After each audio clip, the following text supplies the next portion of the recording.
ఎందుకు మీ నాయకుడు గుర్తించట్లే? స్వయాన కేటీఆర్ ఒప్పుకున్నాడు, సోషల్ మీడియా వల్లనే మా పార్టీ ఓడిపోయిందని చెప్పి.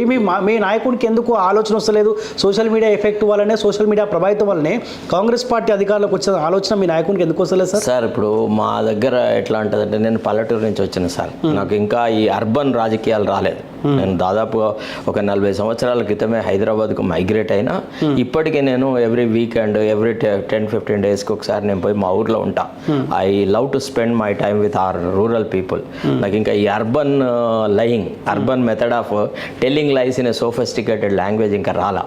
మా దగ్గర ఏమంటారంటే తొండ ముదిరి ఊసర వెళ్ళయింది అన్నట్టుగా అట్లా ఉందన్నమాట ఇవాంటి పరిస్థితి.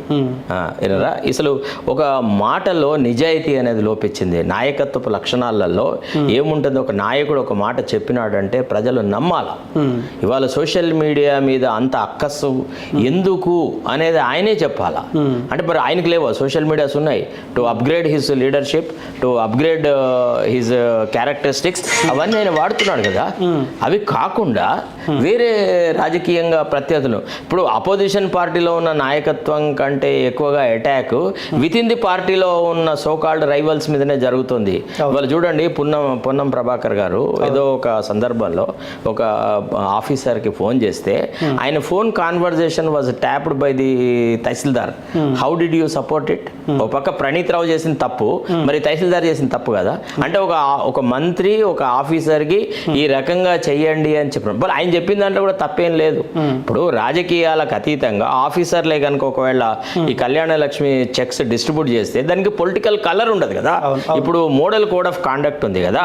ఈ దశలో కూడా ఎమ్మెల్సీల ద్వారా ఇచ్చి రాజకీయ పబ్బం గడుపుడు ఎందుకు? What is wrong with what he has said? అంటే ఒక బీసీ నాయకుడు కాబట్టి ఇంకా ఆయనను ఎక్స్పోజ్ చేసేసి ఇదంతా పెంట చేయాలనా ఏంటిది? అసలు నాకు అర్థం కాదు.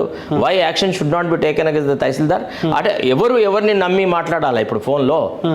ఇప్పుడు ఏం జరుగుతుంది? First of all officers are they accountable to the administration or do they speak? అంటే దిస్ ఏంటంటే మోర్ దెన్ కింగ్స్ లాయల్టీ అంటారు. అంటే ఈ వీళ్ళ నాయకత్వాలను కనుక బలహీనపరిస్తే ముఖ్యమంత్రి గారు మమ్మల్ని బాగా ఇష్టపడతారు అనేటువంటి ఒక ఆలోచనలో ఉన్నారో ఏం పాడు. మొత్తానికి systematic attempt is being made to see that this leadership of weaker sections, especially SC STs, తర్వాత బీసీస్ నాయకత్వాన్ని ఒక అణిచివేసే ప్రయత్నం జరుగుతుంది. నేను ఎలక్షన్స్ కంటే ముందు కూడా మీకు చెప్పినాను, కేసీఆర్ కూడా ఇదే పద్ధతి చేసినాడు, బీజేపీ కూడా ఇదే పద్ధతి చేసినారు. బీజేపీలో కూడా బండి సంజయ్ నాయకత్వాన్ని బలహీనపరుస్తున్నారు, అరవింద్ను బలహీనపరుస్తున్నారు. ఇది చాలా అన్యాయం జరుగుతుంది.